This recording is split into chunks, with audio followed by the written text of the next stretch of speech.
So hello everyone, welcome to my channel. आज हम करेंगे डे नंबर 9 का अगस्त चैलेंज का ही क्वेश्चन। सो क्वेश्चन है binary trees with factors. Let's see the question medium level का है। Given an array of unique integers array where each integer array of I is strictly greater than 1. We make a binary tree using these integers and each number may be used for any number of times. Each non-leaf node's value equal to the product of the value of its children. Return the number of binary trees we can make. So हमें basically हमें क्या दिया है, हमें एक array दे रखा है। अब उसमें हमें बताना है कि कितने बाइनरी ट्री बन सकते हैं जिसमें जो रूट नोड है वो प्रोडक्ट हो उसके चिल्ड्रंस का। ठीक है, तो चिल्ड्रंस का मतलब जैसे ये हम लोग देखें एग्जाम्पल 1 में, तो यहाँ पे 2,4 हमारा नॉर्मली हमारा एक बाइनरी ट्री बन जाएगा जिसको जो एक लीफ नोड के तो बन जाएंगे। 2 एक सिंगल बन जाएगा, 4 अलग बन जाएगा। अब इसमें हम सारे रूट नोड्स चेक करेंगे कि ये वाला रूट नोड 4 जैसे 4 रूट नोड को चेक करेंगे क्या ये बन रहा है। तो इसमें देख सकते हैं 2 इंटू 2 हमारा 4 होता है। सो यहाँ पे मेरा लेफ्ट चाइल्ड और right child is equal to 4 हो जाएगा। फिर एग्जाम्पल 2 देखेंगे कि यहाँ पे देखेंगे कि 2, 4, 5, 10 तो हमारा उसी तरीके से हमारे सिंगल बन जाएंगे लीफ नोड। बाकी हम लोग निकालेंगे जैसे 4, 2, 2 हमारा 2 इंटू 2 इज इक्वल टू 4 हो गया। Left into right is equal to root. ठीक है, सेम केस में यहाँ अगर 10 है, 10 का लेफ्ट चाइल्ड यहाँ पे हमारा 2 है एंड राइट चाइल्ड 5 है। एंड 10 का एक और दूसरे टाइम में हमने देख रहे हैं कि 5 हमारा राइट चाइल्ड है, आई मीन लेफ्ट चाइल्ड है, देन राइट अपना 2 है। सो अप्रोच देख लेते हैं इस क्वेश्चन को करने की। लेट से हमारे पास ये वाला एक ये दे रखा है 2,4, 5, 10। सो फर्स्ट स्टेप होगा कि हम इसे सॉर्ट कर लेंगे। इस केस में ये सॉर्ट है, लेकिन हम लोग क्योंकि रूट निकाल रहे हैं तो कुछ केसेस ऐसे भी हो सकते हैं इसमें सॉर्ट ना हो।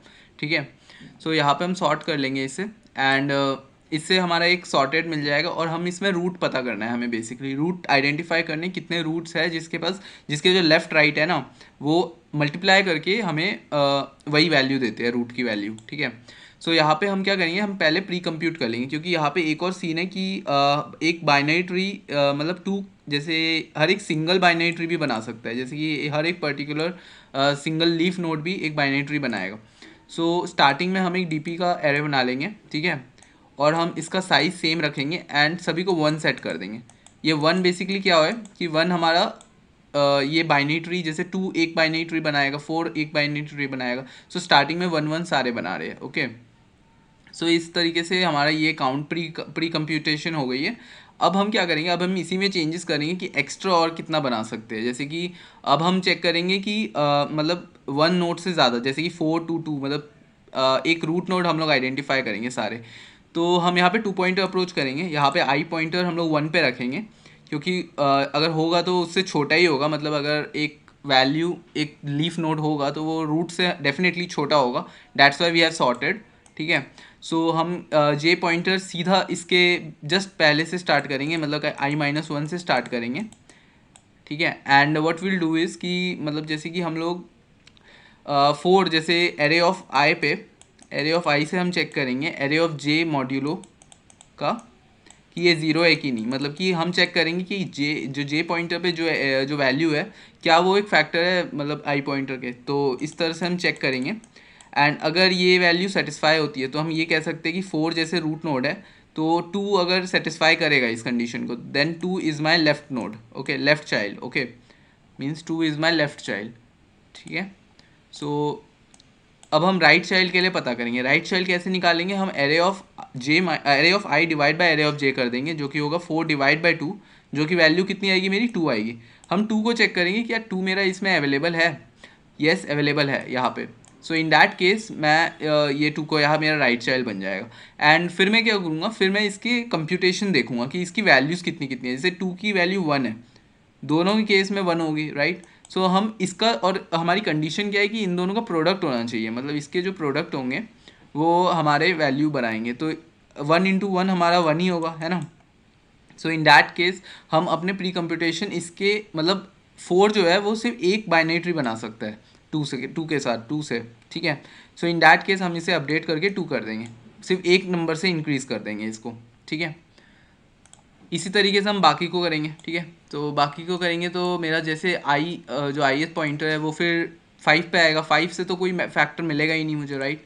फिर 10 पे आएगा। ओके, 10 पे देखो, 10 पे 5 हमारा जैसे जे पॉइंटर 5 पे आया सो मैं ये कह सकता हूँ जे जो 5 है वो मेरा लेफ़्ट नोड है, राइट। और इसका अगर डिवाइड बाय करें, मैं 10 डिवाइड बाय 5 करूँ तो मेरा वैल्यू 2 आएगा। 2 मैं चेक करूँगा फिर अपने नोड में, क्या मेरा 2 अवेलेबल है या अवेलेबल है, 1 है उसकी वैल्यू। सो यहाँ पे मैं 2 कर दूँगा, ठीक है। राइट चाइल्ड मेरा 2 हो गया। फिर मैं इसको कंप्यूट कैसे करूँगा, 5 के मेरे काउंट कितने हैं, 5 के 1 काउंट है ना, 1 काउंट है ये रहा। सो 5 1 एंड 2 के काउंट कितने हैं, 1 है। सो ये भी मेरा 1 ही बाइनरी ट्री बनाएगा इस तरीके से। सो इसको मैं 1 से इंक्रीज़ कर दूंगा, तो ये मेरा 2 हो गया। लेकिन जे पॉइंट मेरा यहाँ पे रुकेगा नहीं, सो मेरा जे पॉइंट आगे जाएगा, ठीक है। सो ये एक बाइनरी ट्री बन गया। फिर 4 पे बनेगा, 4 क्या फैक्टर है, नहीं है। 2 है, यस 2 है, तो एक यहाँ पे 2 मेरा लेफ्ट साइड बन गया। फिर 10 डिवाइड बाई 2 करेंगे तो वैल्यू 5 आएगी। 5 मैंने चेक किया, 5 की वैल्यू यहाँ पे क्या है, 1 ही है, ठीक है। तो ये 1 1, ये भी एक और 1 हो गया, तो ये 1 बाइनरी ट्री और देगा ये। सो यहाँ पे ये कट के 3 हो जाएगा। सो इसी तरीके से हम करेंगे क्वेश्चन को, ठीक है। एक और इसको थोड़ा एक्सटेंड कर लेते हैं एक अंडरस्टैंडिंग के लिए। लेट्स से ये 40 है यहाँ पे, ठीक है। एक 40 नाम का नोड भी है अपने पास। तब यहाँ पे क्या केस होगा, सो लेट्स सी। तब अगर हम लोग देखें, तब यहाँ पे आई पॉइंटर मेरा यहाँ 40 पे आ गया। सो जे पॉइंटर मेरा 10 पे होगा, राइट। सो जे पॉइंटर मेरा जब 10 पे होगा देन मेरा क्या होगा, तो 40 का मेरा क्या बनेगा, 40 का लेफ्ट चाइल्ड मेरा 10 बन जाएगा, है ना, क्योंकि ये भी एक फैक्टर है। एंड 40 डिवाइड बाई 10 कितना होता है, 4 होता है। 4 चेक करेंगे हम, 4 है, यस 4 भी है। फिर यहाँ पे देखो, इतना ये मेरा राइट चाइल्ड लेफ्ट चाइल्ड मिल गया मुझे। अब इनकी वैल्यूज़ क्या है, 10 की वैल्यू क्या है, 10 की वैल्यू मेरी 3 है, ठीक है। 4 की वैल्यू क्या है, 4 की वैल्यू मेरी 2 है। 3 इंटू 2 क्या होगा, 6 होगा। तो मैं ये 6 ऐड कर दूंगा इसमें, जो कि मेरा हो जाएगा यहाँ पे, अगर ये 1 है तो ये कट के हो जाएगा 7, ठीक है, मतलब 6 हो जाएगा, ठीक है। तो इसी तरीके से हम लोग करेंगे इस क्वेश्चन को ईजिली। तो ये ऐड हम करते जाएंगे बेसिकली, ठीक है। जैसे 1 में हमने ऐड किया था तब ये 2 हुआ था, ठीक है। तो ये 6 नहीं होगा, ये 7 होगा बेसिकली, ठीक है। सो इसी तरीके से क्वेश्चन होगा पूरा ये। सो यही लॉजिक था मेन, ठीक है। अब इसको, इसका एक बार कोड देख लेते हैं तो क्लियर हो जाएगा। देखो स्टार्टिंग में हमने सॉर्ट कर दिया फंक्शन को, ठीक है। सॉर्ट करना मेन था, सॉर्ट करना ज़रूरी था, ठीक है, क्योंकि कुछ केसेस हमारे नहीं चलेंगे अगर सॉर्ट नहीं करेंगे तो। फिर मैप हमने यूज़ किया। मैप अगर long long long long D P नाम से ही मैंने, ये मेरा डी पी ही मैंने मेन बना लिया है, ठीक है। सो ये एरे बनाया नहीं है मैंने डी पी बना लिया है। हम लोग एरे भी बना सकते हैं इसका, नो इश्यूज़, बट ये मुझे लगा मैप की तरह से ज़्यादा सही रहेगा, ठीक है। सो फॉर लूप लगा लिया मैंने। फॉर लूप से मैंने मैप हर एक डीपी की वैल्यू एरे ऑफ आई की, मतलब सिर्फ एरे ऑफ आई की वैल्यू पे मैंने 1 किया। जैसे 2 की डीपी ऑफ 2 मेरा 1 है, डीपी ऑफ 4 मेरा 2 है, इस तरीके से, ओके। इस तरीके से मैंने कर लिया। एंड फिर मैंने क्या किया, 2 पॉइंट अप्रोच लगाया।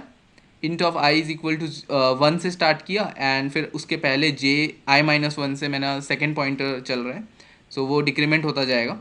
एंड फिर क्या किया है मैंने, इफ़ कंडीशन डाला, क्या ये वाली यही वाली कंडीशन है, क्या एरे ऑफ आई, क्या array of I is the modulo of array of J, अगर है देन मेरा इस केस में ये मेरा लेफ़्ट चाइल्ड बन सकता है। तो मेरा क्या, मैं ये मेरा क्या होगा फिर इससे, मतलब एरे ऑफ जे मेरा लेफ़्ट चाइल्ड था, ठीक है। तो यहाँ से मैं क्या राइट चाइल्ड अपना निकालूंगा। तो array of I divide by array of J मेरा राइट चाइल्ड बन जाएगा। फिर अगर मेरा डीपी ऑफ ये जो राइट चाइल्ड है, क्या मेरा ये डीपी में अवेलेबल है, मतलब कि क्या मेरे ये एरे में अवेलेबल है, मैंने ये चेक किया। अगर ये अवेलेबल है देन मैंने अपने इसको अपडेट कर दिया, डीपी ऑफ एरे ऑफ आई को अपडेट कर दिया, लाइक इसमें ऐड कर दिया बेसिकली। इस जो पहले की वैल्यू 1 थी उसमें ऐड कर दिया मैंने जो प्री कंप्यूटेड वैल्यू है, ठीक है। तो ये मेरा लेफ्ट चाइल्ड है डीपी ऑफ एरे ऑफ जे, और ये मेरा राइट चाइल्ड है डीपी ऑफ राइट। और इसको मैंने मॉड्यूलो में इसको अपने मेन डीपी ऑफ एरे में अपने डाल दिया। लास्ट में मेरे पास सारी प्री कंप्यूटेड वैल्यू आ गई, ठीक है। सो इंट मैंने एक सम बना लिया एंड मैंने फॉर लूप लगा लिया।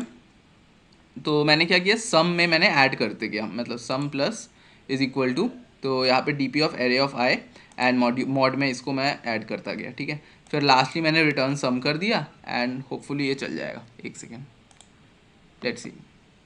सो बस यही कोड था, इतना ही करना था। इसको मॉड्यूलो में किया था सारा, तो एक्सेप्टेड, सबमिट कर लेते हैं।